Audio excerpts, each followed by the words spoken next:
कोटेश्वर महादेव के बारे में कहा जाता है कि तल्ला नागपुर पट्टी का जो ये मंदिर है महादेव का, ये लगभग 300 गांवों के श्रद्धालु यहाँ पर आते हैं और काफ़ी बड़ी मात्रा में संख्या में यहाँ पर भोलेनाथ के दर्शन करते हैं। दोस्तों अभी आपको दिखाएंगे अलकनंदा का नज़ारा, साथ ही साथ वो तमाम सारे शिवलिंगों के बारे में कहेंगे जिनके बारे में कहते हैं कि यहाँ पर कोटेश्वर महादेव में लाखों करोड़ों शिवलिंग हैं। दोस्तों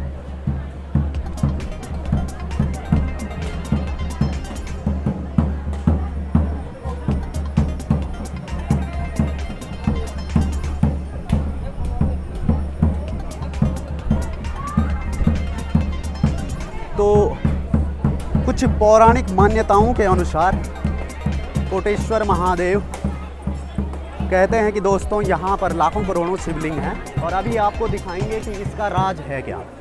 तो यहाँ पर जो ये शिव भक्तों का तांता लगा हुआ, और आप बने रहिए दोस्तों मेरे इस ब्लॉग में।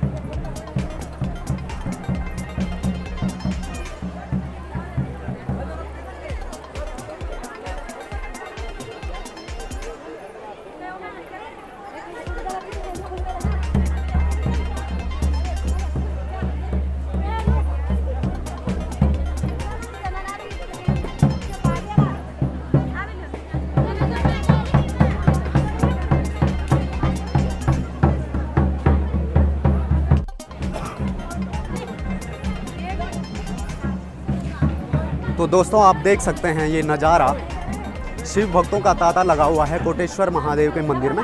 इसी प्रकार में उत्तराखंड के तमाम सारे मंदिरों के बारे में जितनी भी पौराणिक मान्यताएं हैं, धारणाएं हैं, उनके बारे में आपको ज़रूर बताऊंगा। दोस्तों मेरे इस चैनल को सब्सक्राइब करिए, लाइक करिए, शेयर करिए,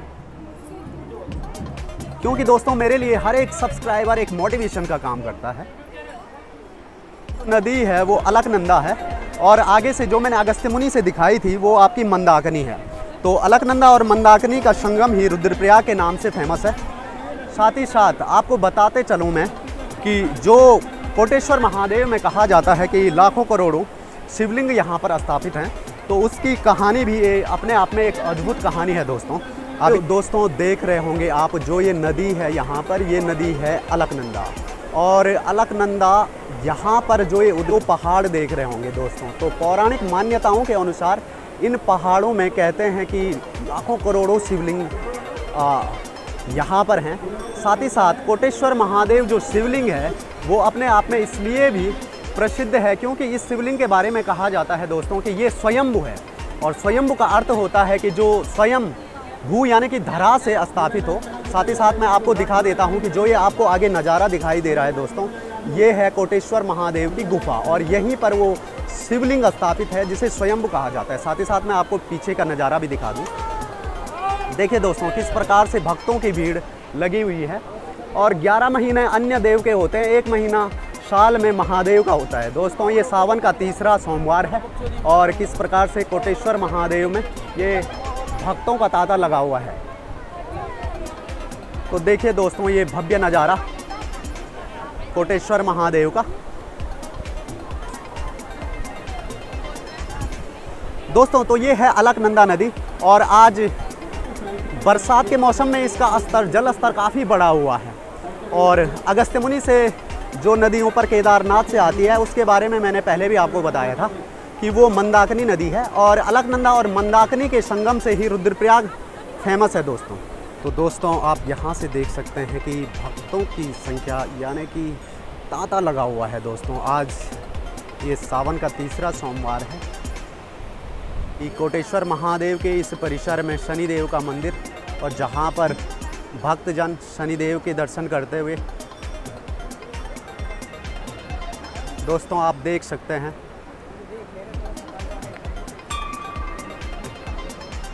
तो दोस्तों बने रहिए मेरे इस ब्लॉग में। मैं आपको कोटेश्वर महादेव के दर्शन कराने के साथ साथ तमाम सारी मान्यताओं, पौराणिक कथाओं के बारे में आपको अवगत कराऊंगा। मेरा नाम है प्रियरंजन नेगी और आप देख रहे हैं आपका अपना यूट्यूब चैनल पहाड़ी अड्डा UK 13।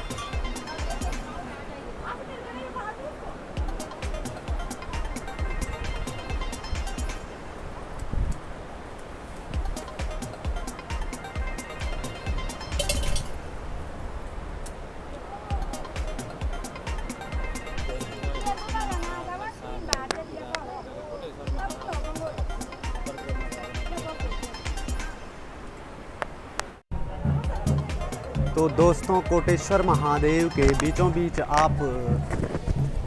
आप ये जो दो वृक्ष देख रहे हैं, इनमें से एक पीपल का वृक्ष है और दूसरा बट वृक्ष है दोस्तों। तो यहाँ पर ये एक सुंदर सा नज़ारा, कोटेश्वर महादेव के मंदिर के बीचों बीच एक पीपल और एक बट वृक्ष है। और आप देख सकते हैं कि भक्तों का तांता उनकी नीचे जो शिवलिंग है वहाँ पर तेल और पानी अर्पित करते हुए।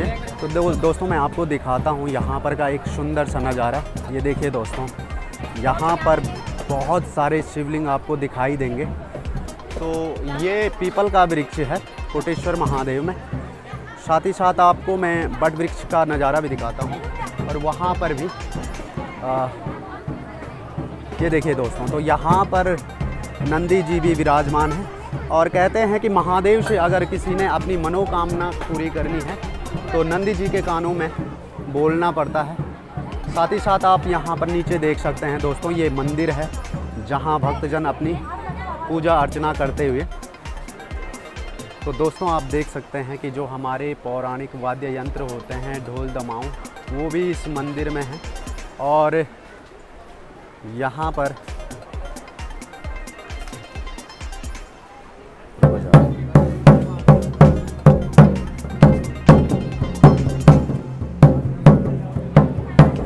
तो ये देखिए हमारे जो पौराणिक वाद्य यंत्र होते हैं उनमें से ये ढोल है और साथ ही साथ यहाँ पर दमाऊं भी रखा हुआ है। तो सावन के तीसरे सोमवार में यहाँ पर पूरे दिन भर ये ढोल दमाऊं चलते रहते हैं, यहाँ पर बजाते रहते हैं। तो थोड़ा सा इनसे परिचय कर लेते हैं।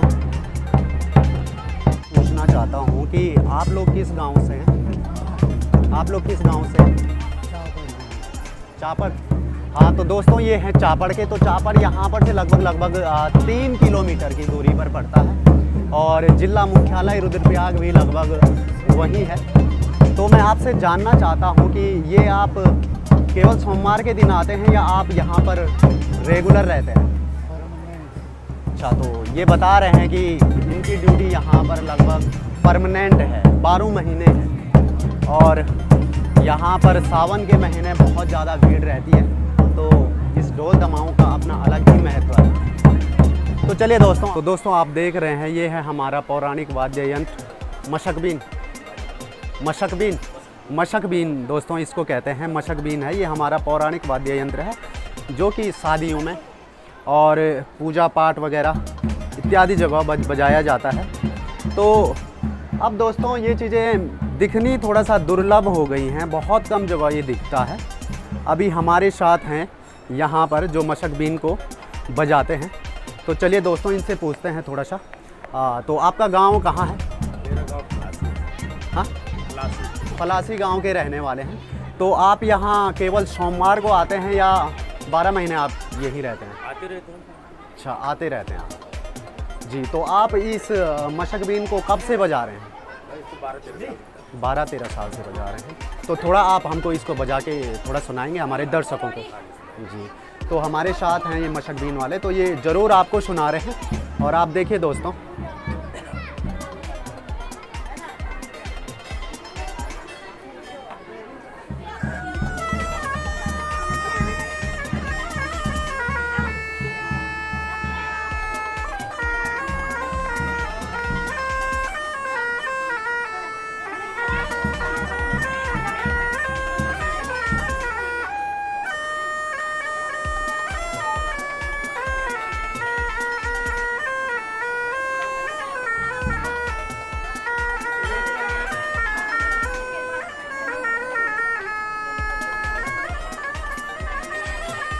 तो दोस्तों ये है हमारा पौराणिक वाद्य यंत्र मशकबीन। और इसके बारे में आप पौराणिक कथाओं में सुन सकते हैं। हालांकि ये अभी भी आपके सामने दिख रहा है। और किस प्रकार की ध्वनि आपने सुनी, ये शादियों में काम आता है, पूजा पाठ में काम आता है, तमाम सारी जगहों इस मशकबीन को बजाया जाता है। और तो ये मशकबीन हमारे साथ जो बजा रहे हैं इनका गांव है फलासी। और सावन के महीने में ये प्रत्येक सोमवार को यहाँ पर आते हैं दोस्तों। तो चलिए बढ़ते हैं आगे।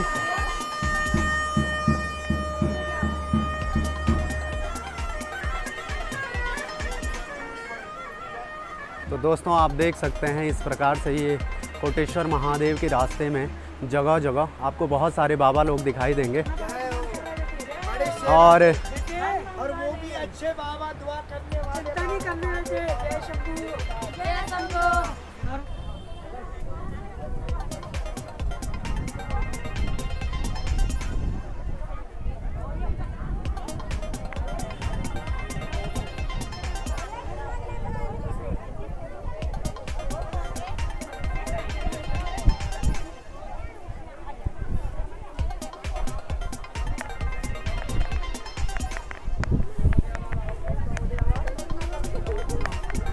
तो दोस्तों अब घर की ओर प्रस्थान करते हुए कोटेश्वर महादेव के दर्शन के बाद घर की ओर प्रस्थान करते हुए तो आप ज़रूर इस ब्लॉग में बने रहिए मेरे साथ। मैं हूँ प्रिरंजन नेगी और आप देख रहे हैं पहाड़ी अड्डा यूके 13। तो दोस्तों ये अब घर की ओर जाते हुए और रास्ते में देखिए दुकानों में कितनी भीड़ लगी हुई है। तमाम सारे श्रद्धालु अपने घर के लिए कुछ ख़रीदारी करते हुए तो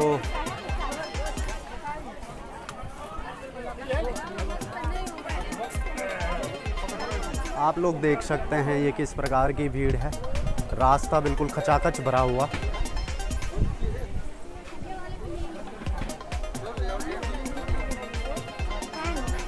तो हम पहुंच चुके हैं अब लगभग कोटेश्वर महादेव का जो प्रवेश द्वार है उसके बाहर आने वाले हैं हम लोग।